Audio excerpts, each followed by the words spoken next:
Hello mga kabakit, isang magandang araw naman ang pagbati ng mga termas at muli kong ipiplex mga kabakit dahil nakaredy na o nakatakda ng lumabas mga kabakit ng bahay ni Kuya ang dalawang PC128UU na ito. Pagmasdan yung maigi mga kabakit kung papaano at gaano kaganda ang pagkakarikon ng mga termas lalong-lalo na ang pagkakapintura ng mga dakilang pintor. Ngayong araw ding ito mga kabakit ay aalis na ng bahay ni Kuya si PC128UU at ito ay dadalhin o i-deliver naman ng mga kasamahan natin sa trabaho na sina Termas Painante at si Termas Driver at ito ay dadalhin naman nila o i-deliver sa Panganiban, Camarines Norte. Hindi lamang si PC128UU mga kabakit ang aalis ng bahay ni Kuya dahil ang PC128UU na ito ay may kasama pa mga kabakit na dalawang air compressor. Ang tatlong unit na yan mga kabakit ay isa lamang ang may-ari. Bukod sa tatlong unit na nabanggit ay may mga air compressor generator pa rin tayo na i-deliver naman dyan pa rin sa Panganiban, Camarines Norte. Tara na mga kabakit at samahan nyo akong muli sa pagkakarga natin kay PC128UU. Naglakad na nga si Termas Edar papalapit kay PC128UU at bago tayo umakyat sa cabin ni PC128UU ay magkwentuhan muna tayo sandali. Sandali lamang mga kabakit. O ayan mga kabakit, sandali lang talaga yan ha. At tayo mga kabakit ay aakyat na at mag-uumpisa na tayo mga kabakit na ilapit si PC128UU sa truck na kanyang pagkakargahan.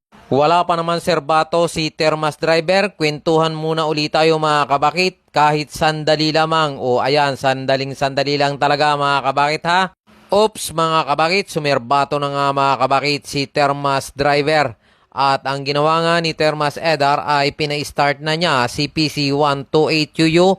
Ibinaba na ang plangka, ang safety lock at kasalukuyan na niyang pinagagalaw ang backhoe na si PC128UU. Mukhang palong-palo mga kabakit sa liksi ng pagtatravel ni PC128UU. Yung ganitong galawan mga kabakit sa pagtatravel ang isang backhoe ay nakakasigurado tayo mga kabakit na wala magiging problema ito sa pag-akyat sa rampa. Fast forward mga kabakit at sa puntong ito mga kabakit ay naiakyat na natin si PC128UU. Subalit nag-iba mga kabakit ang ihip ng hangin dahil pinababa muli tayo ni Termas Driver para baguhin ang pagkakarga.